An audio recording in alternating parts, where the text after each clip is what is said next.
बहुत मीठा है। तुम उसको छील ली ना पूरा। बहुत ही टेस्टी, बहुत मीठा है।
हेलो एवरीबॉडी, मेरा नाम प्रवीण है।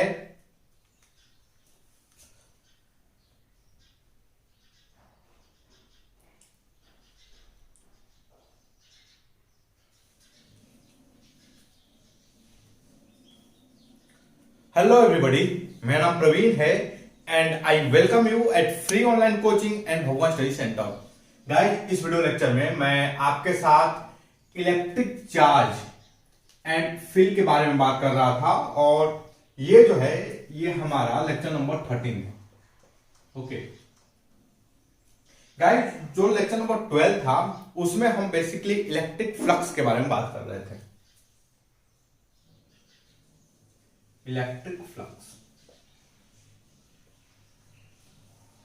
और इलेक्ट्रिक फ्लक्स क्या होता है, इस चीज को समझने के लिए मैंने आपको क्या बोला था कि जैसे लाइक एक बीम ऑफ लाइट का एग्जांपल दिया था और उसमें बोला था कि कैसे शैडो वगैरह बन रहा है, समझ रहे हो। लाइक अगर आप जस्ट सपोज करो, अगर ये बीम ऑफ द लाइट है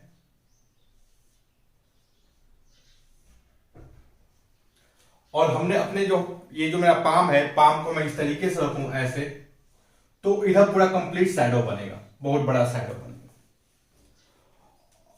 और अगर ये बीम ऑफ द लाइट है और मैं अपने पाम को इधर कर दूं, ऐसे कर दूं, तो सबसे छोटा शैडो बनेगा। ओके,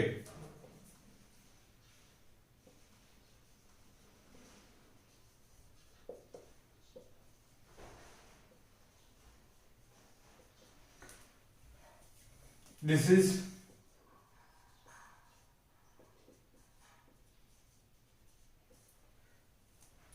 आई होप गाइस आप इस चीज से एग्री करोगे। और मैं इसके साथ फिर बताया था कि अगर ये कहीं बीच का है,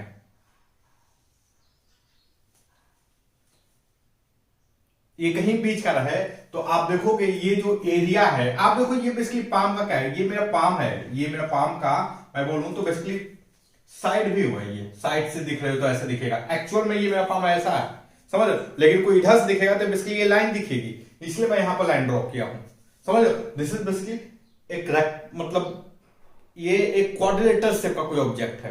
ये जो लाइन है बेसिकली अंदर की तरफ हम साइड से देख रहे हैं। अगर कहीं ऐसा रहे तो देखो ये एरिया क्या होगा, this is the smaller area. या क्या है, इसका एरिया क्या होगा, बड़ा एरिया होगा, लार्जर।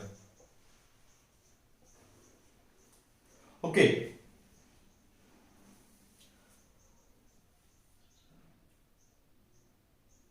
और फिर मैंने आपको एक दो चीजों की और बताने के लिए मैं क्या किया था, मैं ये बोला था, मैंने बात किया था एरिया के बारे में। हमें देखो, हमें फ्लक्स को समझना है तो हमें इस चीज, ये यहां पे ये जो ओरिएंटेशन है, इस चीज को समझना जरूरी है, पहली चीज। और दूसरा चीज, एरिया को समझना जरूरी है, understanding of area. Understanding of area, अगर आप एरिया को आपको समझ नहीं है तो आपके लिए थोड़ा सा फ्लक्स को समझना मुश्किल हो। ओके, हमने क्या बोला था कि एरिया जो है, एरिया जो है एक नॉर्मल वेक्टर से एसोसिएटेड रहता है, associated with normal vector. Okay, with normal vector. Area किससे एसोसिएटेड रहता है भाई? नॉर्मल वेक्टर के साथ एसोसिएटेड रहता था। और नॉर्मल वेक्टर को रियलाइज कैसे करना है, तो हमने दो एग्जांपल दिया था। एक ये बोर्ड का एग्जांपल दिया था, और बोर्ड का एग्जांपल क्या था, ये देखो ये बोर्ड के प्लेन में बहुत सारे अलग अलग डायरेक्शन हो सकते हैं, बट इस बोर्ड के प्लेन के परपेंडिकुलर केवल एक ही डायरेक्शन है, जो ये डायरेक्शन है, दूसरा कोई डायरेक्शन इसके परपेंडिकुलर नहीं है। ओके, अगर मैं बोर्ड के प्लेन के परपेंडिकुलर बात करूं तो एक ही डायरेक्शन है, वो ये है, ये जो मार्कर का जो ये डायरेक्शन है, this is the only perpendicular direction to the plane of this board. Okay, और इसी से हम एरिया को क्या करते हैं, आइडेंटिफाई करते हैं। और इसके साथ ही मैंने दो तीन चीज के बारे में और बात की थी। एक चीज क्या थी आपकी, कि मैंने बात की थी स्ट्रेट लाइन की। देखो यह एक स्ट्रेट लाइन है, यह एक कर्व लाइन है। ओके, उसी तरह ये देखो, ये जो प्लेन है, ये जो एरिया है, एक प्लेन एरिया है। सेम वे में अगर आप ये मार्कर का सरफेस देखोगे तो यह भी एरिया है, मार्कर के पास भी सरफेस, लेकिन यह कर्व्ड है कि नहीं। जैसे ये कर्व लाइन है ना, उसी तरह यह भी क्या है, कर्व्ड सरफेस है। यह सरफेस क्या है, कर्व्ड है, लाइक माय फिंगर। ये देखो ये कर्व्ड है, ये प्लेन है, curve, plane, curve. I hope आप चीजों को कनेक्ट कर पा रहे होंगे।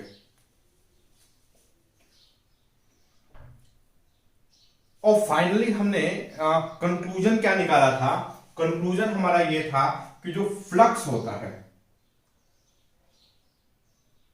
फ्लक्स, वह क्या होता है,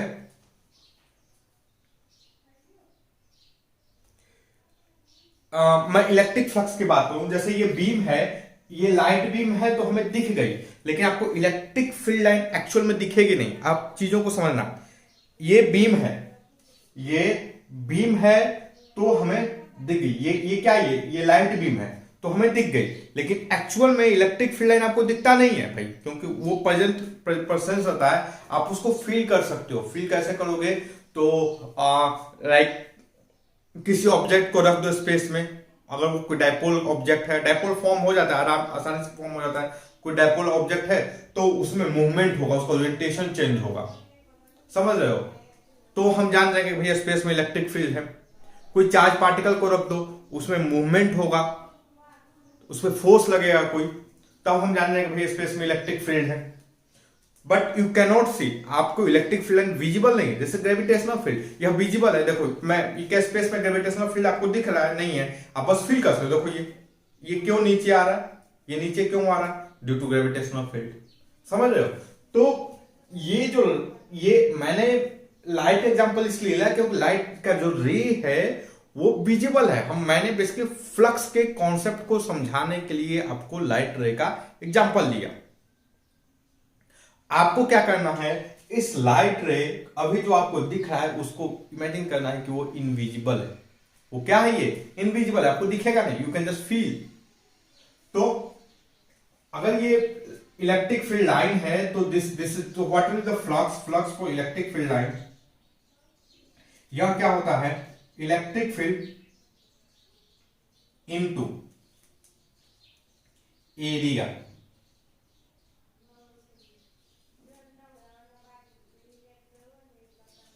electric field into area, area का मैं डैश कर देता हूं। एरिया का डैश क्या है कि एरिया का वो कंपोनेंट, एरिया, देखो एरिया को डिफाइन कैसे करते हैं हम, एरिया को डिफाइन करते हैं नॉर्मल वेक्टर से। मैं एरिया वेक्टर लिखूं, अगर मैं एरिया वेक्टर लिखूं तो इसको मैं कैसे डिफाइन करूंगा कि एरिया, यह मैग्नीट्यूड हो गया, इनटू नॉर्मल वेक्टर, इनटू और यूनिट वेक्टर जो एरिया के प्लेन के, जो जिस प्लेन का जो एरिया है उसके परपेंडिकुलर रहेगा। आई होप आप इस चीज को पकड़ पा रहे होंगे। देखो अगर आप नहीं, विजुअलाइजेशन बहुत जरूरी है। आइंस्टीन ने एक बार बोला था कि imagination is more important than knowledge. तो देखो जैसे ये एक एरिया है, यह क्या है, ये ये एक प्लेन का एरिया है, यह एक एरिया किसकी वैल्यू होगी, लेकिन इसका नॉर्मल वेक्टर क्या होगा भाई, इधर के अलोंग होगा। तो जो नॉर्मल वेक्टर है उसके along unit vector, okay, what is N here, N is basically unit vector along the normal of the plane of this area, जिसका ये एरिया है उसका उसके नॉर्मल के along यूनिट वेक्टर, समझ रहे हो। जैसे फॉर एग्जांपल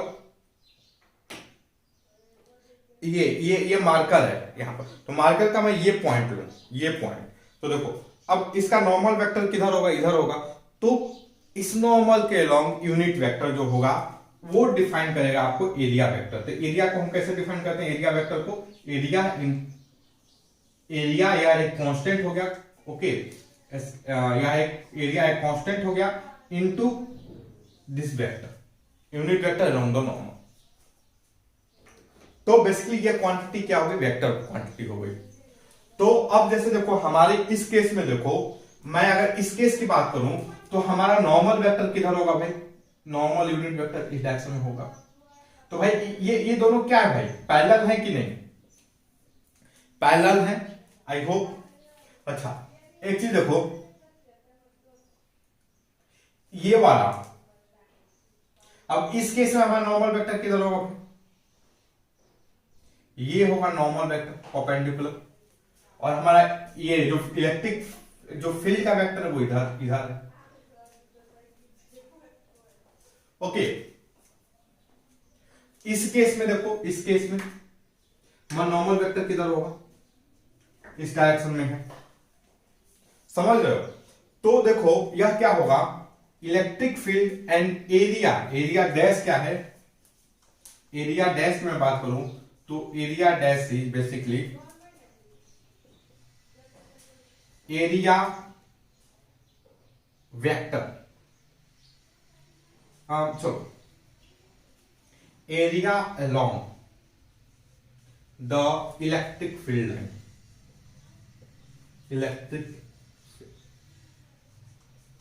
इलेक्ट्रिक फील्ड के अलोंग में क्या एरिया होगा, बेसिकली ये है।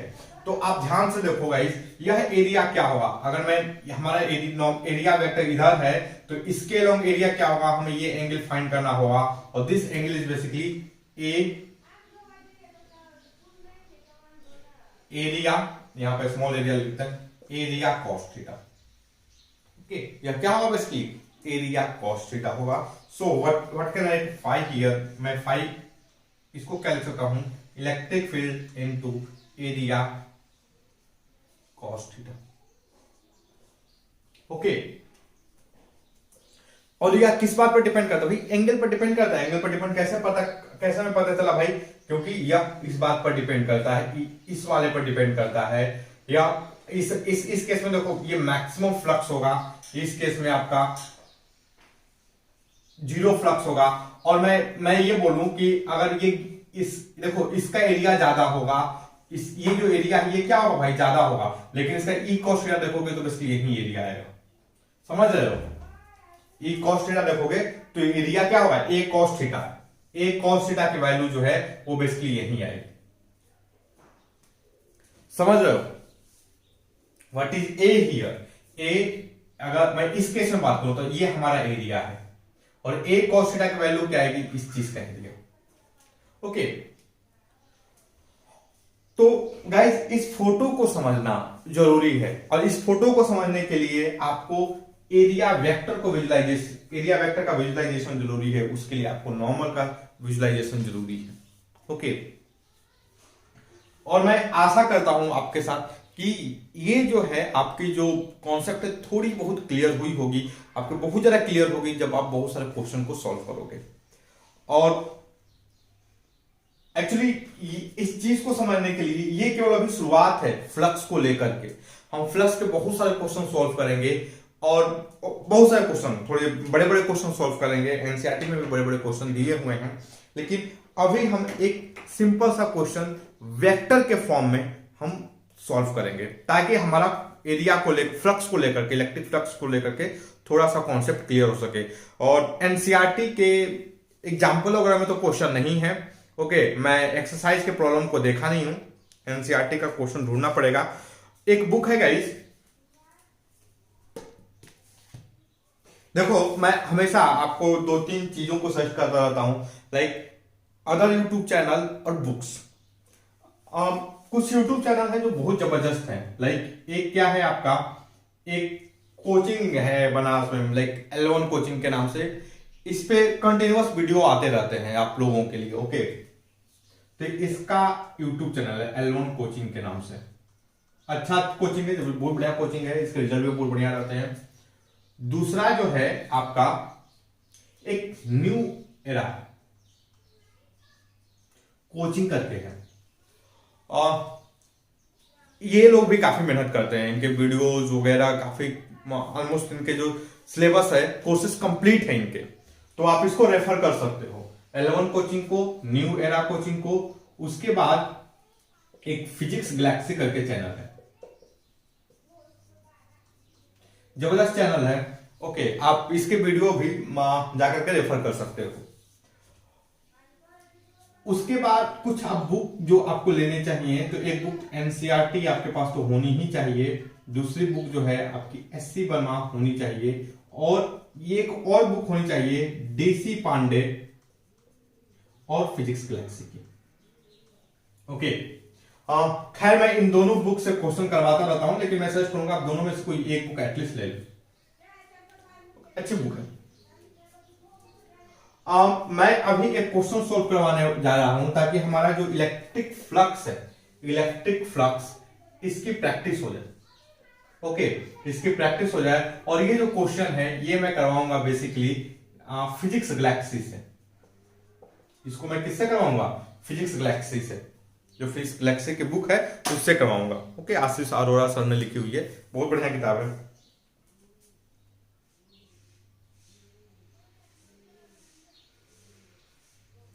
चलो, तो देखो मैं क्वेश्चन नंबर बताता हूं। एक्चुअली ये क्वेश्चन नहीं है, ये बेसिकली एग्जाम्पल है, ओके। तो एग्जाम्पल नंबर 1.69 इसको मैं डिस्कस करूंगा, ओके। एग्जाम्पल नंबर 1.69, देखो इसको डिस्कस करने के लिए हम लोग प्रॉपर बढ़िया तरीका से फोटो बनाएंगे, ताकि हमारा विजुअलाइजेशन जरूरी हो। मैं हमेशा बोलता हूं फिजिक्स के क्वेश्चन को समझना है तो आपको विजुअलाइजेशन करना होगा। विजुअलाइजेशन ऐसा नहीं कि आंख बंद करके लगे आपको दिखाई देगा, नहीं नहीं भैया, फोटो बना करके, ज्योमेट्री बना करके, ओके। वेक्टर का डायरेक्शन को फील करके आप तब कर सकते हो। आंख बंद करके विजुअलाइजेशन करोगे तो क्वेश्चन नहीं होने वाला है, समझ रहे हो। लोग 3D में इमेजिन करते हैं कि ये इधर जा रहा है, इधर जा रहा है, तो ऐसा नहीं करने का। तो मैं इस बोर्ड को थोड़ा सा क्लीन करता हूं, और आगे हम क्वेश्चन नंबर 1.69 को डिस्कस करेंगे फिजिक्स गैलेक्सी की जो बुक है उससे। अच्छी बुक है, मैं सजेस्ट करूंगा आप इसको ले सकते हो।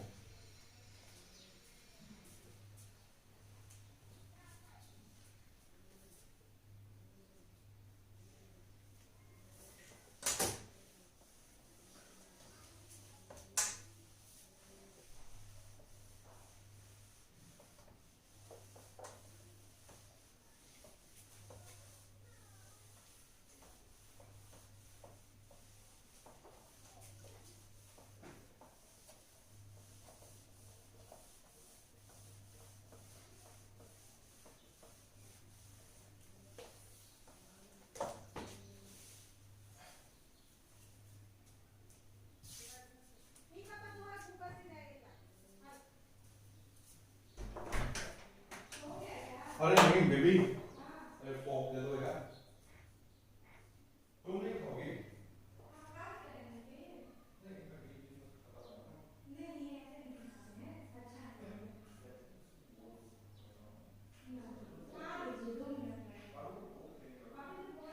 हाँ नहीं नहीं खा पाऊंगा यार, तुम जानती हो मेरी लिमिट यार, ये तुम क्यों ऐसा मतलब ये करती हो? हाँ, डराना है?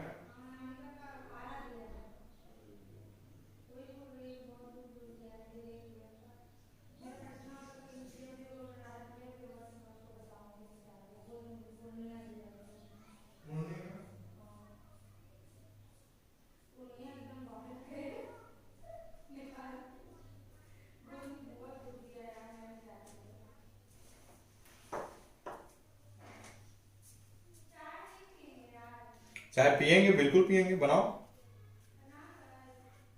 नहीं, तुम बनाओ, तुम हुक्म देना चाय पीना है।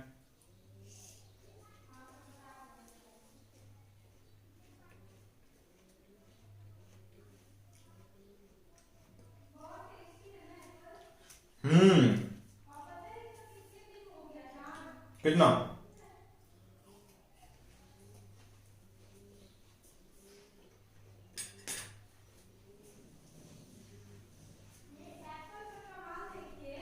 हम्म। ये एप्पल पता है 12 दिन का है। पता है वो जो हम लोग को गंगा पूजा का प्रसाद नहीं था, हम वही पे रखी थी, वहां से यहाँ ले आई, वहां से ले आई, लेकिन मीठा लग रहा है। बेटा, केमिकल का नतीजा ही है, सड़ा नहीं। अच्छा, खुश ऐसा मत हो। नहीं होता है, इसलिए मैं इसको बोला कि छीलो इसको पहले। ऐसा नहीं होता है। अरे कितना अच्छा एप्पल है, सबका है।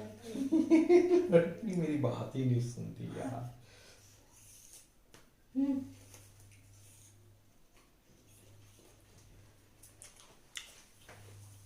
हम्म। चिपका दो ना।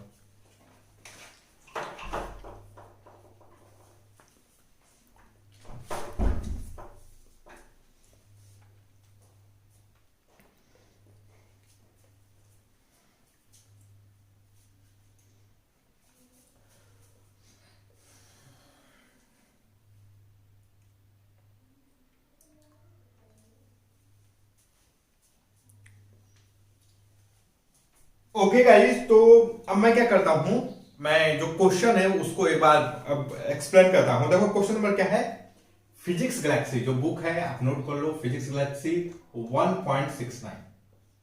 Okay,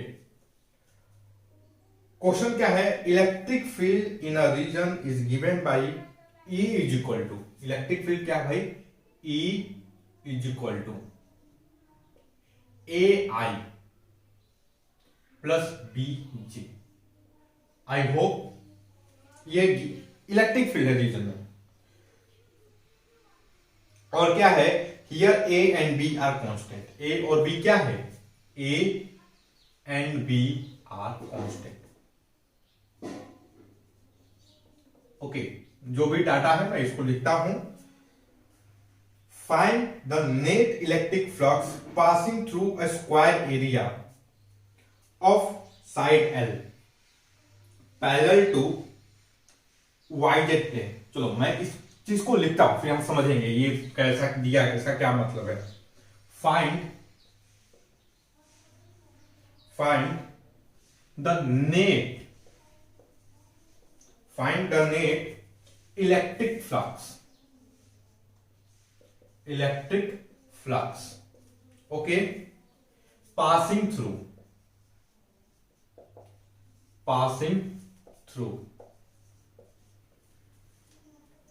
a square area of length of side L parallel to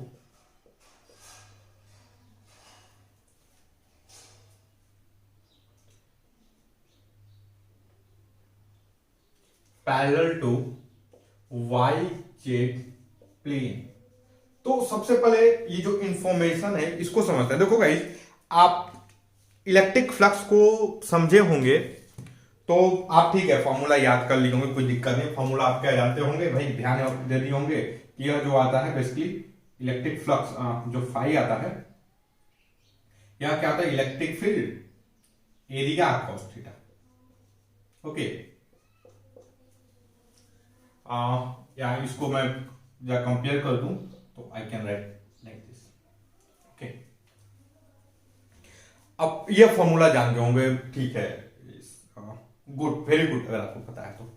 लेकिन केवल इस फॉर्मूला से आप चीजों को सॉल्व नहीं कर सकते, आपको पता क्या करना पड़ेगा, आपको इसको अप्लाई करने के लिए आपको जानना पड़ेगा भाई कि एंगल क्या है, ओरिएंटेशन क्या है, किधर इलेक्ट्रिक फील्ड का डायरेक्शन है, किधर एरिया का डायरेक्शन है। ओके, और इस क्वेश्चन में आपको पता करना पड़ेगा। देखो इलेक्ट्रिक फील्ड किस प्लेन में है, इलेक्ट्रिक फील्ड मैं बोलूं तो यह बेसिकली है YJ प्लेन में।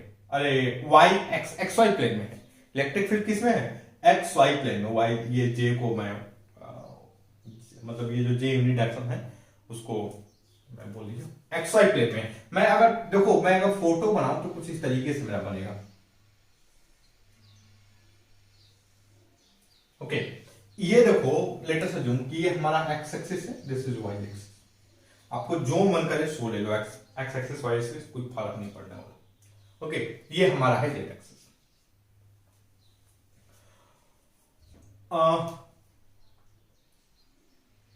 अब इलेक्ट्रिक फील्ड जो है वो बेसिकली क्या है भाई, ए आई प्लस बी जे है।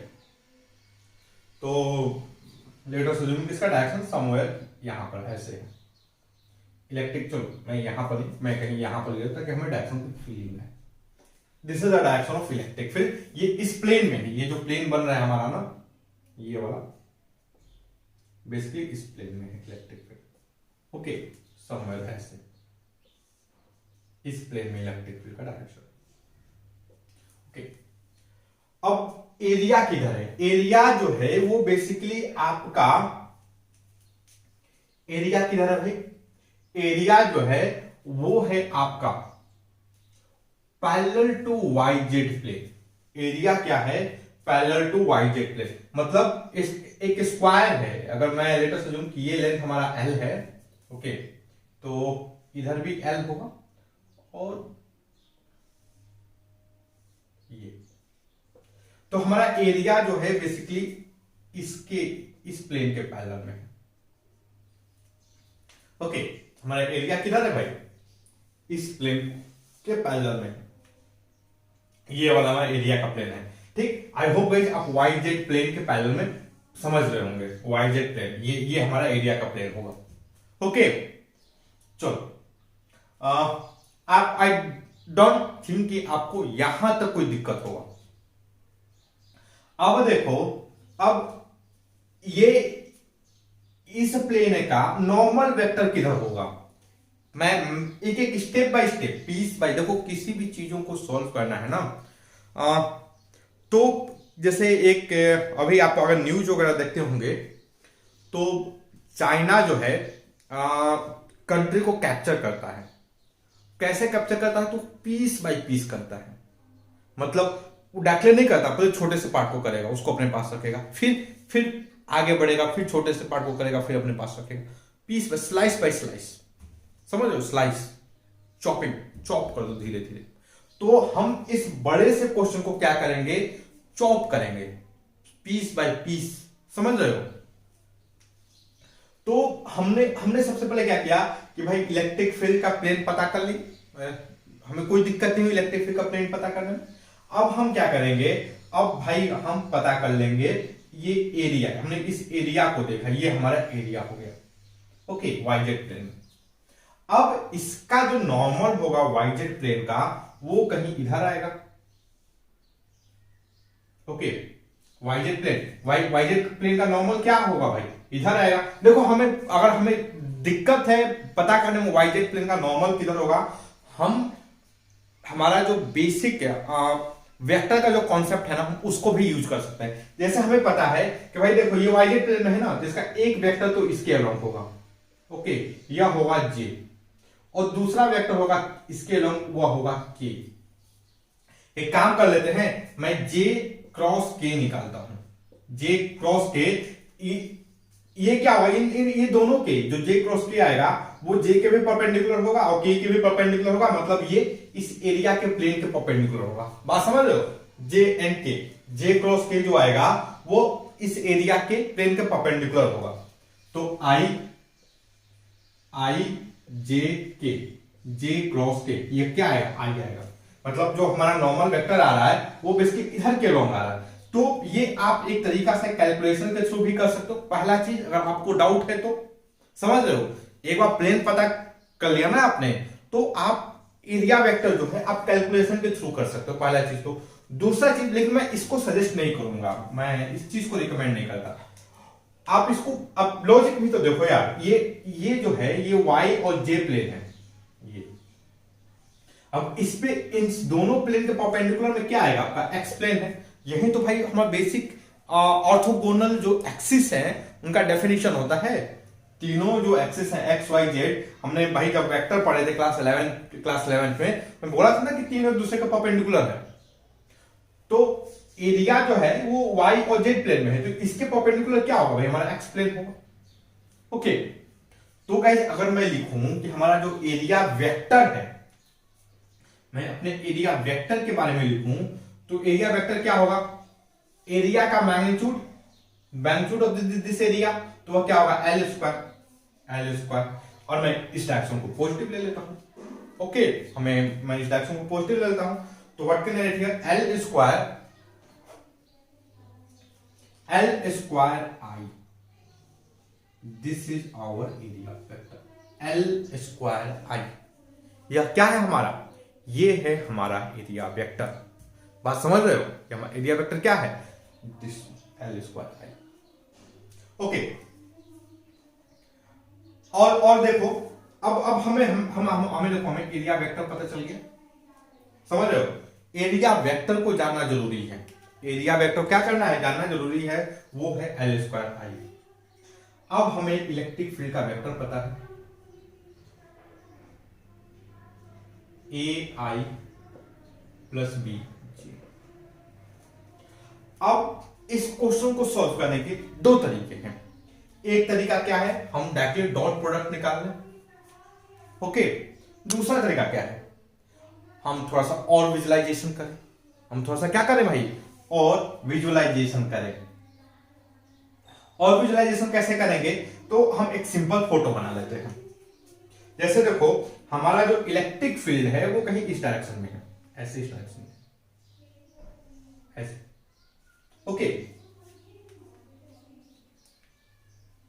और हमारा जो नॉर्मल वेक्टर है कहीं कुछ इस डायरेक्शन में।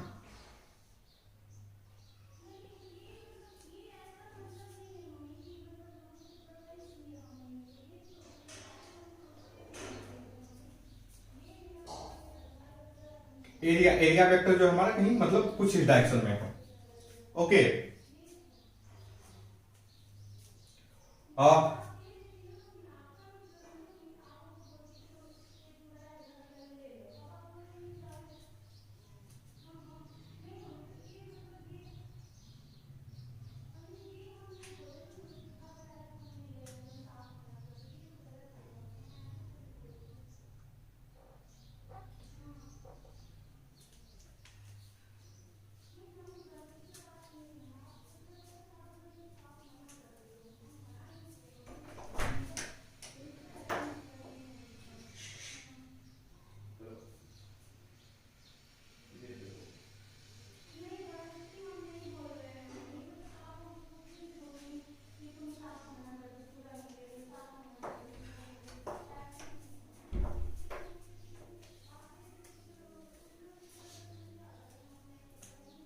तो देखो ये जो है हमारा नॉर्मल वेक्टर है, और ये जो है हमारा इलेक्ट्रिक फील्ड का डायरेक्शन है। अब हमारा मेन मकसद क्या है भाई, हमारा मेन मकसद है ये वाला एंगल फाइंड करने के लिए, ये एंगल थीटा। ओके, हमें क्या करना है, हमें ये इस एंगल थीटा को फाइंड करना है। तो देखो हम अगर ये किसके पैरेलल है भाई, ये एक्स एक्सिस के पैरेलल है। हम बेसिकली ये किसके पैरेलल है, ये एक्स एक्सिस के पैरेलल है, this is parallel to X axis. Okay, तो एक काम करते हैं, इलेक्ट्रिक फील्ड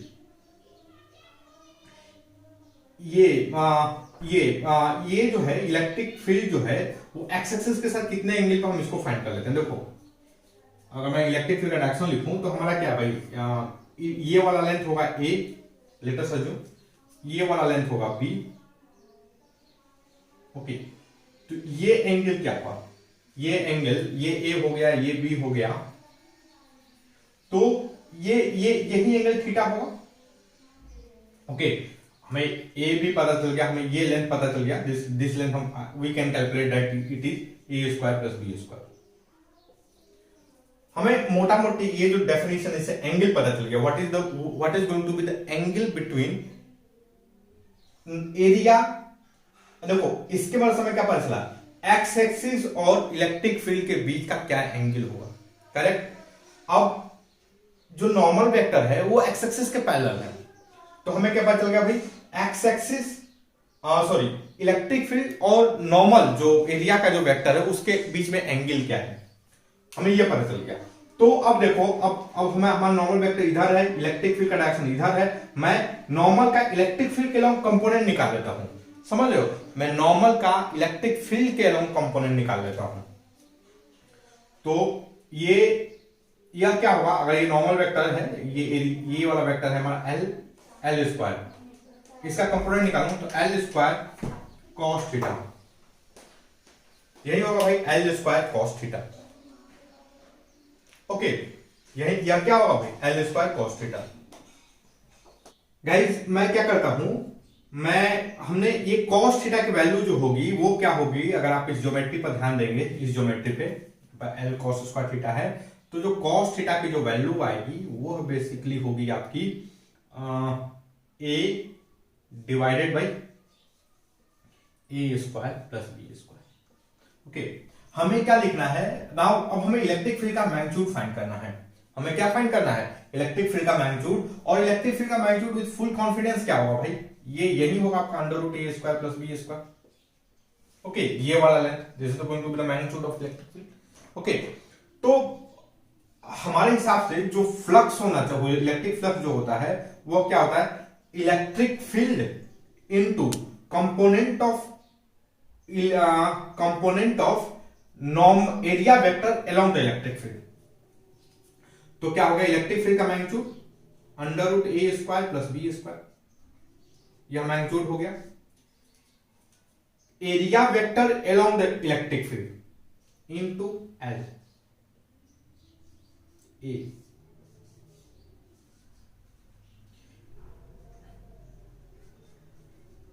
ओके, यह कैंसिल हो गया, what we get flux is equal to A L square.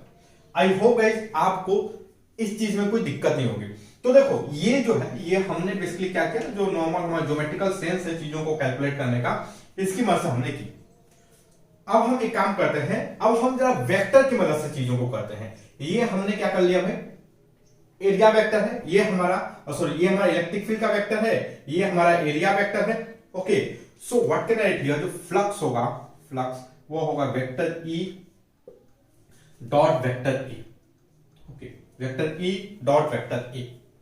Vector E क्या है भाई, वेक्टर ई जो है ए आई प्लस बी जे है, डॉट एल स्क्वायर आई, एरिया वेक्टर हो गया हमारा। तो यह क्या हो जाएगा, एल स्क्वायर ए, यह क्या हो गया हमारा फ्लक्स। ओके, सो आई होप गाइस कि ये जो हमारा वीडियो ये जो हमारा मतलब एक्सप्लेनेशन है बेसिकली जो फ्लक्स को लेकर के, वो आपको समझ में आया होगा। ओके, ये जो एक्सप्लेनेशन है गाइस, ये छोटा सा क्वेश्चन है फ्लक्स को लेकर के, आपको चीजें जो है थोड़ी सी समझ में आई होगी, थोड़ी सी क्लियर हुई होंगी। ओके, आप और आपका जो कॉन्फिडेंस है वो बेसिकली बूस्टअप हुआ होगा। ओके गाइस, देखो अब फ्लक्स पे तो मतलब अभी बहुत सारे टॉपिक बचे हैं फ्लक्स पे पढ़ने के लिए, लेकिन फर्दर फ्लक्स पे एनालिसिस करने से पहले हम लोग कुछ चार्ज डिस्ट्रीब्यूशन के बारे में पढ़ते हैं। ओके, चार्ज डिस्ट्रीब्यूशन या कोई मतलब ऐसा नहीं है कि बहुत नया टॉपिक है, सिंपल सा कॉन्सेप्ट है इसमें चार्ज डिस्ट्रीब्यूशन को लेकर के। अभी तक हम जो भी चीजों को डिस्कस कर रहे थे वो बेसिकली क्या था, आपका बेसिकली पॉइंट चार्ज को लेकर देख रहे थे। ओके, हम किसको लेकर डिस्कस करते हैं, पॉइंट चार्ज को लेकर के। एक्चुअल रियल लाइफ में आपको पॉइंट चार्ज नहीं मिलता है, रियल लाइफ में आपको पॉइंट चार्ज नहीं मिलेगा। रियल लाइफ में आपको कोई ऑब्जेक्ट मिलेगा, लाइक ये मार्कर हो सकता है पूरा पूरा मार्कर चार्ज हो। ओके, तो अब इस पे जो चार्ज का डिस्ट्रीब्यूशन किस टाइप से होगा, हम उन सब चीजों को थोड़ा समझने की कोशिश करते हैं। ओके, मैं एक काम करता हूं, इस बोर्ड को क्लीन करता हूं, फिर आगे फर्दर डिस्कस करते हैं। गाइस देखो, जो हमारे पास जो ऑब्जेक्ट होते हैं, लाइक जैसे देखो कभी कभी क्या होता है, एक वायर है, लेट अस अज्यूम वायर नहीं, मान लो कोई एक थ्रेड है ये। ओके, तो ये अपने पूरे लेंथ के लॉन्ग चार्ज हो गया, ये क्या हो गया, यह जो थ्रेड है यह पूरे के पूरे लेंथ के अलोंग क्या हो गया भाई, चार्ज है। आप लेंथ के अलोंग चार्ज कर सकते हो भाई, आपको जस्ट इलेक्ट्रॉन को ही भाई ट्रांसफर करना है, इलेक्ट्रॉन देना है या लेना है। ओके, लेट अस अज्यूम कि ये कोई एक रेक्टेंगुलर ऑब्जेक्ट है, या क्या है, ये एक रेक्टेंगुलर पेपर शीट है। Let us assume rectangular sheet, या क्या ये सीट है, इसका ये पूरा, इसका हर एक पॉइंट चार्ज है, इसमें हर एक पॉइंट के पास क्या है, चार्ज है। समझ रहे हो। तीसरा क्या सिचुएशन है कि एक ये लेट अस अज्यूम क्यूब है, ये लाइक ब्रिक्स, ओके, यह क्यूब है, ये पूरे स्पेस मतलब सरफेस वगैरह पूरे स्पेस में यह क्या है, चार्ज है। तो आप देखो गाइस, मैं अगर बात करूं तो इसमें जो चार्ज है, क्या बेसिकली क्या है, लीनियर चार्ज है, या क्या है, ये लीनियर चार्ज है। यह क्या है भाई, सरफेस चार्ज है। और यह क्या है, वॉल्यूम चार्ज है। आई होप गाइस आप यहां तक चीजों को एग्री करोगे, आप चीजों को समझ रहे होंगे। ये पूरा का पूरा वॉल्यूम चार्ज है, पूरा पूरा ये जो सरफेस चार्ज है, ये पूरा का जो लाइन है, यह पूरा पूरा चार्ज है। ओके गाइस देखो, अब ये जो चार्ज है ये दो टाइप, ये यह क्या हो सकता है, एक हो सकता है कि जो लीनियर जो चार्ज है यह यूनिफॉर्म हो, या क्या हो, यूनिफॉर्म हो, पहला चीज। दूसरा चीज क्या हो, नॉन यूनिफॉर्म हो। देखो यूनिफॉर्म का मतलब क्या है, अगर मैं इस लेंथ की बात करूं तो इक्वल लेंथ, मान लो यह लेंथ है डी, यह लेंथ एक्स है, और दूसरा लेंथ यहां पर एक्स है, यह भी एक्स है। अगर इसके पास चार्ज, तो इस टोटल लेंथ के पास, इतने छोटे से पोर्शन के पास टोटल चार्ज क्यू है, तो यहां पर भी क्या होना चाहिए, टोटल चार्ज क्यू होना चाहिए। अगर ये लेंथ कहीं यहां पर है, या लेंथ भी एक्स है, तो इसके पास भी टोटल चार्ज क्या होना चाहिए, क्यू होना चाहिए। यूनिफॉर्म चार्ज का मतलब क्या है कि equal thing should have equal charge, equal things should have equal charge.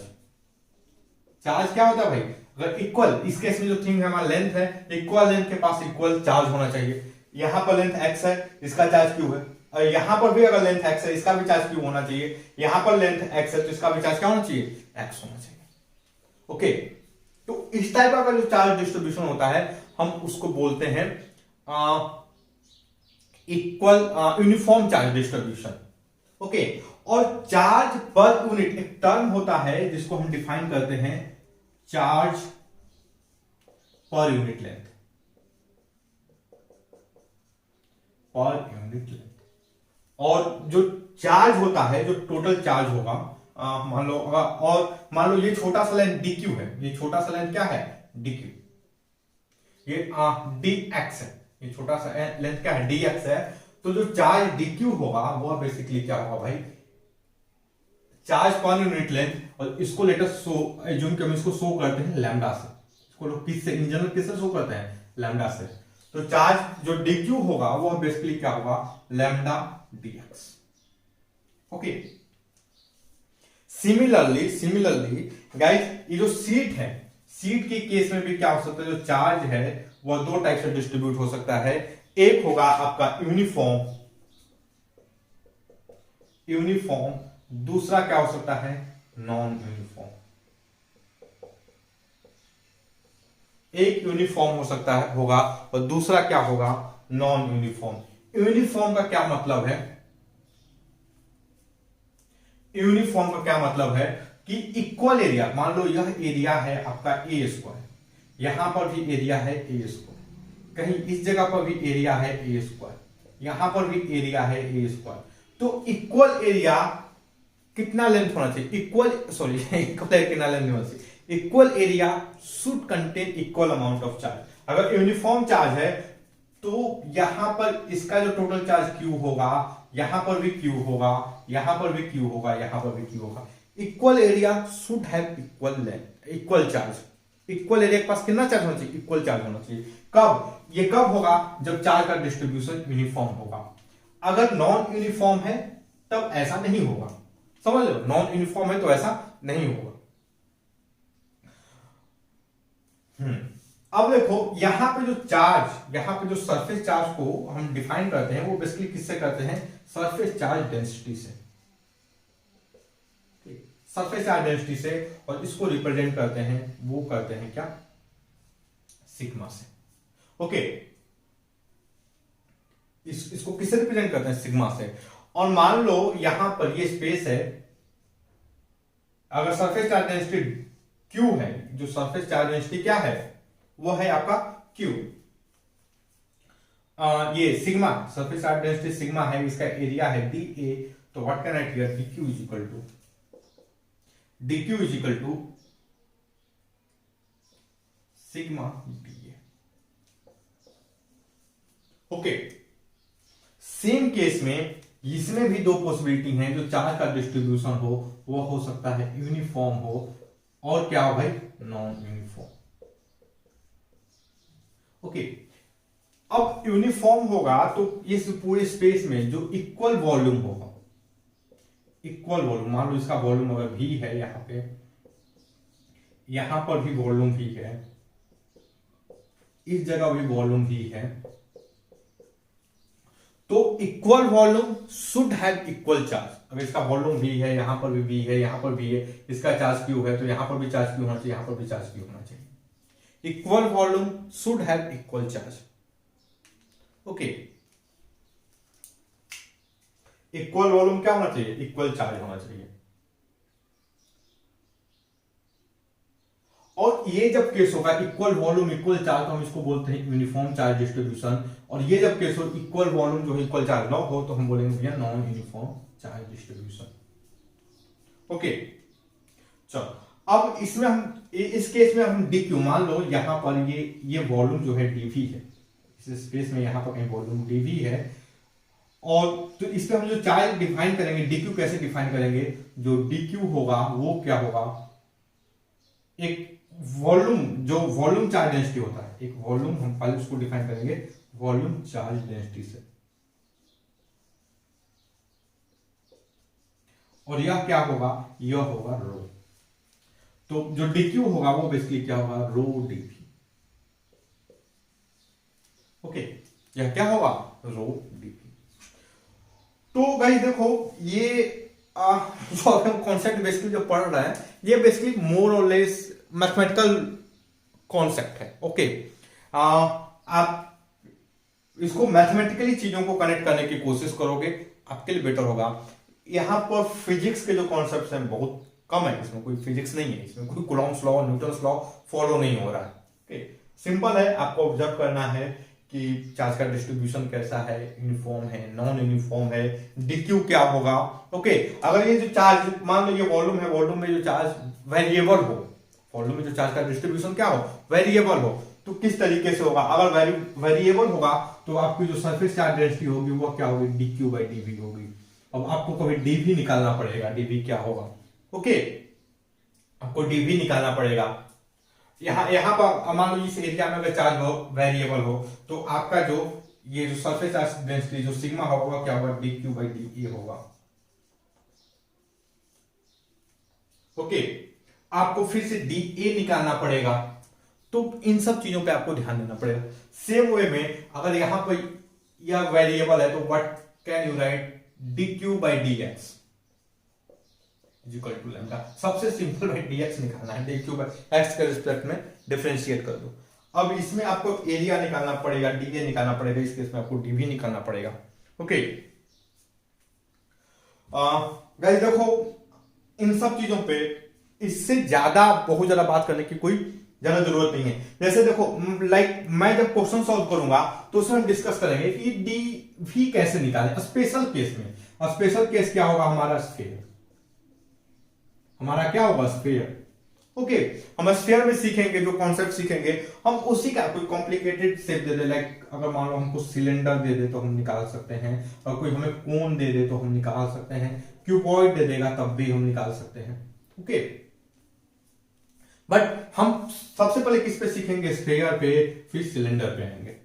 Okay similarly अगर कोई इसमें बात करें तो इसमें हम लोग क्या कर लेंगे, हम हमारा जो एरिया निकालेंगे बेसिकली वो किसके लिए निकाल लेंगे, एक सर्किल के लिए निकाल लेंगे। सर्किल के हिसाब से एरिया क्या होगा, एक स्क्वायर या रेक्टेंगल के हिसाब से एरिया क्या होगा, और फर्दर कोई कॉम्प्लिकेटेड शेप देगा तो हम जो कॉन्सेप्ट सीखेंगे उसी के बेसिस पे कर लेंगे।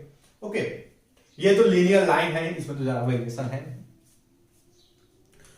सो दैट्स ऑल गाइज, आज के लिए इतना ही। एंड आई होप कि जो हमारा वीडियो लेक्चर है ये आपके स्टडी में हेल्पफुल होगा। And guys if you like my video then don't forget to subscribe my YouTube channel free online coaching and Bhagwan study centre. Thank you for watching, have a nice day.